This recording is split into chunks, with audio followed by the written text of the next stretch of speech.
No matter how many cans of Campbell's soup you've eaten in your life, there are probably some things you still don't know about it. There's always something comforting about pouring all the broth and the fixings into your bowl, so let's talk fun facts. Campbell's red and white cans are among the most iconic designs on grocery shelves, but they almost didn't look that way at all. The can's original colors were blue and orange, though it didn't take long for that to change. In 1897, the company rolled out its condensed soups, and it was only a year before the labels became red and white. Treasurer and GM Herberton L. Williams is credited with making the change after attending a college football game, as he liked the look of Cornell University's red and white uniforms. Thus, a food icon was born. There are some other surprising facts about that iconic label. For one thing, the distinctive Campbell's font is believed to be based on the actual signature of company founder Joseph Campbell, and it was meant to convey a down-home feeling. Also, the medallion changed in the first few years of the company's existence. The one we're familiar with today is a medal that Campbell's won for excellence at a World's Fair in Paris in 1900.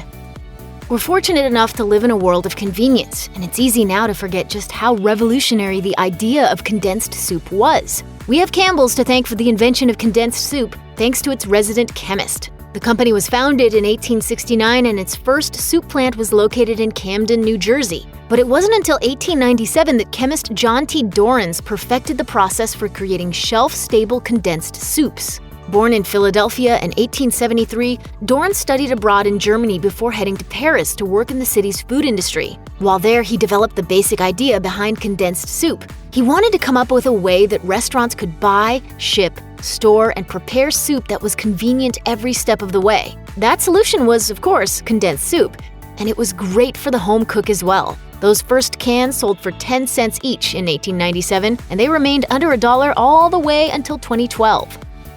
Soup can be one of the healthiest meals you can make at home, but can canned soups be just as healthy? With that goal in mind, in 2010, Campbell's took some major strides towards lowering the amount of sodium in its soups. A significant number of its products got a makeover, which reduced the sodium content of each can by about 45% on average. However, a year later, sales had plummeted so much that the sodium ended up going right back in. For some reference, the American Heart Association recommends limiting sodium intake to no more than 1,500 milligrams per day. Before the change, a single serving of Campbell's Select Harvest soup contained around 800 milligrams, which was then reduced to 480 milligrams. Since 2011, those soups went back up an average of 650 milligrams per serving after the brand decided to put more focus on taste. And a lot of sodium's hidden in food anyway. Andy Warhol's famous Campbell's soup cans art installation is the very definition of pop art. It features 32 canvases, each depicting a different kind of Campbell's soup, and Warhol himself reportedly loved the actual product. In fact, he was quoted as saying, "I used to drink it. I used to have the same lunch every day for 20 years, I guess. The same thing over and over." No wonder he was so familiar with those cans. Then somebody can just, it'd be like a store and they just come in and ask you for a can of soup and that was just the easiest way to do something. The cans ultimately launched his entire career, and if you look closely at them, you'll discover that they're not 100% identical, despite Warhol's attempt to mimic a machine-stamped look. Campbell's approved of the pieces too, and even issued a super dress made out of paper that was inspired by Warhol's work. Star Wars is one of the most popular media franchises around, and unsurprisingly, Star Wars product placement has been everywhere for decades. And that includes Campbell's soup cans. In 2015, the company advertised its Star Wars-themed cans with a commercial starring two dads and their son. Unfortunately, the ad inspired some backlash, and it wasn't because of the questionable Darth Vader impressions. Cooper, I am your father. The organization 1 Million Moms was outraged over the commercial, and so were commenters on Campbell's Facebook page. The hate was especially heartbreaking for the three people in the ad, as they're not just actors, they're also a real family: Larry Sullivan, David Monahan, and their son Cooper. By the time of the Star Wars spot, Sullivan and Monahan had been together for more than a decade, and they had exactly the sort of family chemistry that Campbell's was looking for. May the Force product integration be with you. There's a lot more to Campbell's than just Campbell's soup. The company actually owns a significant number of subsidiaries. Many of them are probably on your regular shopping lists, and you might be surprised to learn what falls under this particular corporate umbrella. Among the less surprising inclusions are the foods that aren't too different from soup, like SpaghettiOs. And of course, there are other Campbell's soup lines like Chunky, Healthy Request, Ready Meals, and Slow Kettle Style. Campbell's also owns Pace, which consists of Mexican-style salsas, sauces, and dips. Then there are the Italian-style sauces in the Campbell's family thanks to Prego. If you head over to the drink market, there's V8 and V8 Splash. And if you're looking for organic, there's a line of snacks and drinks called Plum Organics. A couple of big ones still left to be mentioned include Pepperidge Farm and Goldfish. Based on that last partnership, maybe we should all be crumbling our fishy crackers into our Campbell's soup. The can isn't the only iconic part of Campbell's branding. The Campbell's Soup Kids have been featured in countless ads as well, and they don't look their age at all. For National Soup Month in January 2014, Washington University in St. Louis wrote about the history of the Little Tots. They were born, so to speak, in 1904, and they were drawn by children's book illustrator Grace Viterson. Her husband at the time, Theodore, worked in Campbell's advertising department, and when she added the kids to one of his layouts, the company loved it. It wasn't long before the kids were being featured in all of Campbell's ads. But we don't know too much about Grace herself. The Campbell's kids would go on to become a major part of advertising history, but unfortunately Grace's marriage wasn't similarly long-lasting, as she and Theodore divorced in 1911. Consumers rely on honest packaging to make all kinds of decisions, especially if they're trying to eat healthy. Unfortunately for Campbell's, the company has been the target of multiple lawsuits claiming its labeling doesn't quite match up with what's inside the packaging. In 2013, a lawsuit filed against Campbell's claimed that its heart check mark label was misleading and didn't take into account the high levels of sodium in each serving. A similar suit was filed in 2010 that Campbell settled in 2011. In 2016, a plaintiff sued after finding out that Campbell's paid the American Heart Association for the right to label its products as healthy. The suit was ultimately dismissed the following year. Also dismissed was a class action lawsuit filed against Campbell's for the labeling of their V8 juice. The labels state that the products are 100% juice. Plaintiffs believed that it misled customers into thinking that they were buying a product that contained only the juices of the fruit shown on the label, as opposed to a base mixture of fruit and vegetable juices.